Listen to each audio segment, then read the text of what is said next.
Okay, so the means of persuasion to influence others so that desired effect is achieved. It's a quote from Aristotle used by William Harris Russell in one of his websites.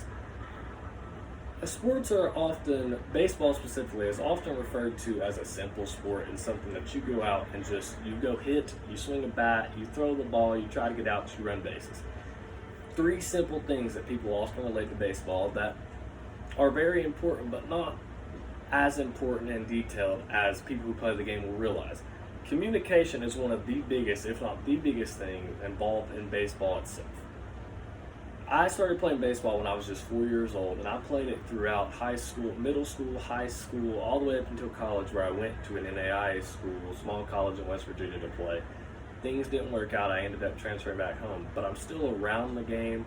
I help younger brothers. I've helped coach for years, and I'm always watching and learning and growing myself within the game. Communication in baseball is highly important to make sure you ensure the highest level of success for your team. There is verbal communication within the game that you must get down. There's nonverbal communication such as hand signals, different signs, taps, all that. And there are also cultural differences that you must get by in order to ensure your team the highest chance of success. So the first point we come across is verbal communication. This can be just talking, yelling at teammates, not yelling in a negative tone, but yelling and communicating to teammates in a manner to talk about things such as shifts, different situations on the field, and just coaches getting different points across to their team. Shifts can be something you move your players in the field to get ready to have a higher chance of success against a certain batter, or even the other team shifting on you because you hit the ball in a certain direction. And you will need to talk about that to know where to go with the ball and what's best to do in that situation to make sure you guys have the best chance of succeeding. Coaches will talk and make sure their team is in a great level to succeed and make sure we're in the best possible spot for success. A quote says, "These studies have demonstrated that coaches are important sources of social support, encouragement, and instruction that resonate with athletes for years to come." That is by West. That is his 13th page of this article. It really talks about how coaches have an impact and what they say, how they say it to their athletes really affect their lives for years to come and can shape them, and verbal communication can have that big of an effect on someone. Next up, after learning verbal communication, we have nonverbal communication. This can be things such as hitting signs, base running signs, pitching, and things such as pitcher to catcher, and just coaches from the dugout letting players know different things. Coaches will give signs to hitters, batters, and base runners, pitchers, everybody on the field. It can be things simple as ear touch, hand slide down the arm and down the legs, anything.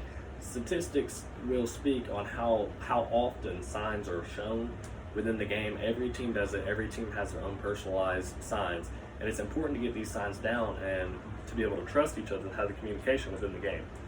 When your nonverbal signals match up with your words you're saying, they increase trust, clarity, and rapport. When they don't, they generate tension, mistrust, and confusion. That is a quote from Nonverbal Communication, written by Sports Conflict Institution. And that stresses on the importance of getting this nonverbal communication down, because if you don't know what you're doing and what the signs mean and how to take just hand signals or somebody throwing their hands up on your team because maybe they get frustrated, if you don't know how to take that from each other, then you're going to get some mistrust and you're not going to have the clarity or know what to do in the situation. You're going to freak out more than you will just respond and move on from the situation. Next up, after learning a nonverbal communication, we have cultural differences.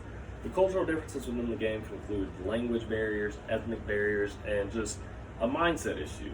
Different cultures and different people from different places, they'll speak different languages across the world. They all come together. U.S., the Major League Baseball is a melting pot. People from all over the world play here. They don't all speak the same language. So it's important to learn how to communicate outside of talking, verbal communication, if you don't speak the same language. That can bring in the nonverbal communication factor. And then ethnic values. People have different values in life. They value different things. They have different goals and different mindsets. So on the field, yes, they probably have the same mindset, winning baseball games and succeeding at the highest level. But it's important to connect more personally as a team to gain and add on to that trust so that you can connect in the game as well as off the field.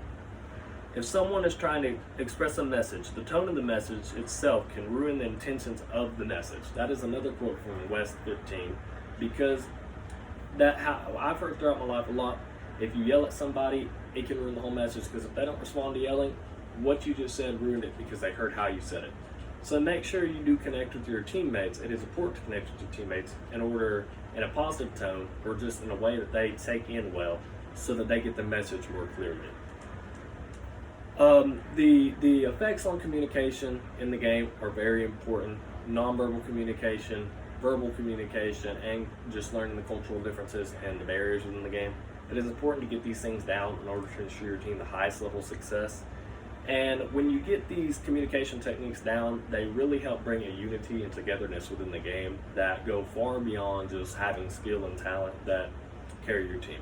Having the right communication techniques will take you way farther, and they're way more important than anybody realizes within the game. And this is probably the most important thing within baseball. Thank you, guys.